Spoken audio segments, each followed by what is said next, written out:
2 மீன் மாட்டியிருக்கு. ஒரு சிலேபி மீன், ஒரு நாட்டு மீன் வகை சார்ந்த தேலி மீன். இந்த 2 மீனையும் நம்ம இன்றைக்கி வறுத்து சாப்பிட போகிறோம். அதிரடியாக சமைக்க போகிறோம். அட்டகாசமாக சாப்பிட போகிறோம் ஃப்ரெண்ட்ஸ். வீடியோ மறக்காமல் முழுசாக பாருங்கள். நம்ம சேனலுக்கு புதுசுனா மறக்காமல் சப்ஸ்கிரைப் பண்ணுங்கள். டேஸ்ட்டு வேறு லெவலில் இருக்கப்போ வீடியோ பார்த்துட்டு ஒரு லைக் மட்டும் போட்டு விட்ருங்க. மீனை நம்ம ஃப்ரெஷ் பண்ணி எடுத்தாச்சு ஃப்ரெண்ட்ஸ், பார்த்தாலே தெரியும். மீனை நம்ம நீட்டாக்கி எடுத்தாச்சு. சிலேபி மீனை நம்ம 2ஆக ஸ்லைஸ் போட்டு வச்சுருக்கோம். அப்போ தான் எல்லாம் மசாலா சூப்பராக ஆட் ஆகும். கூட இருக்கிறது தேலி மீன் தான், பார்த்தாலே தெரியும். தேலி மீன் நம்ம தோல் உரித்து நீட்டாக ஃப்ரெஷ்ஷாகி எடுத்தாச்சு. மசாலா ஆட் பண்ணி வச்சுருக்கோம். நம்மளுக்கு தெரிஞ்ச அளவுக்கு ஏதோ ஒரு மசாலா இனிமேல் தான் மீனில் அப்ளை பண்ண வேண்டியதான்.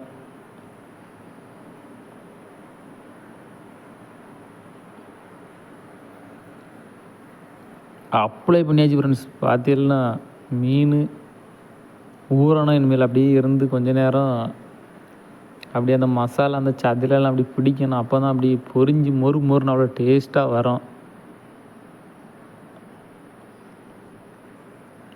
என்ன காய்ஸ் பார்த்தீங்கன்னா எண்ணெய் நல்லா சூடாகிட்டு ஃப்ரெண்ட்ஸ். அந்த சவுண்டுக்கு கேளுங்க, உங்களுக்கு அப்படி தெரியும். மீனை உள்ளே வச்சாச்சு, அது அப்படி பொரிய சவுண்டு உங்களுக்கு கேட்கும். மீன் ஃப்ரை பண்ணி தயாராகி உள்ளேந்திக்க வச்சாச்சு. மீனை பொரிஞ்சிட்ருக்கு பாருங்கள். இப்போவுமே டேஸ்ட்டு எப்படி இருக்குன்னு அப்படி ஆசையாக இருக்குது சாப்பிடணுன்னு. லேபி மீன் உள்ள நம்ம வச்சாச்சு, தேலி மீன் வச்சாச்சு.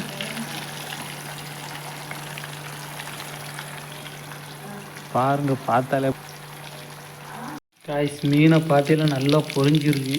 இனிமேல் எடுத்து லைட்டாக ஆற விட்டுட்டு சாப்பிட வேண்டியதான். உள்ளியும் ஸ்லைஸ் பண்ணி வச்சு சாப்பிட வேண்டியதான். வேறு லெவலில் இருக்க பாருங்கள், நல்லா பொரிஞ்சாச்சு. உங்களுக்கு பார்த்தாலே எப்படியும் சாப்பிடணும் போல இருக்கும். வேறு லெவலில் இருக்கும். ஒரு லைக் பண்ணி விட்ருங்க, கமெண்ட் பண்ணுங்கள், ஷேர் பண்ணுங்கள் ஃப்ரெண்ட்ஸ். சப்ஸ்கிரைப் பண்ணியிருக்கேன் நம்ம சேனலில். ஃப்ரெண்ட்ஸ் பார்த்தீங்கன்னா மீன் நல்லா பொரிஞ்சிட்டு ஃப்ரெண்ட்ஸ்.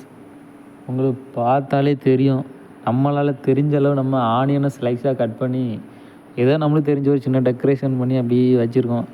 பாருங்கள், நீங்களும் மீன் கிடச்சுன்னா எப்படி ஃப்ரை பண்ணி சாப்பிட்டு பாருங்க, ரொம்ப டேஸ்ட்டாக இருக்கும். சிலேபி மீன், தேலி மீன்லாம் ரொம்ப டேஸ்ட்டாக இருக்கும், சாப்பிட்றதுக்கு ரொம்ப நல்லது. பாருங்கள், வீடியோ பிடிச்சிருந்தா சப்ஸ்கிரைப் பண்ணுங்கள் ஃப்ரெண்ட்ஸ். பாய்.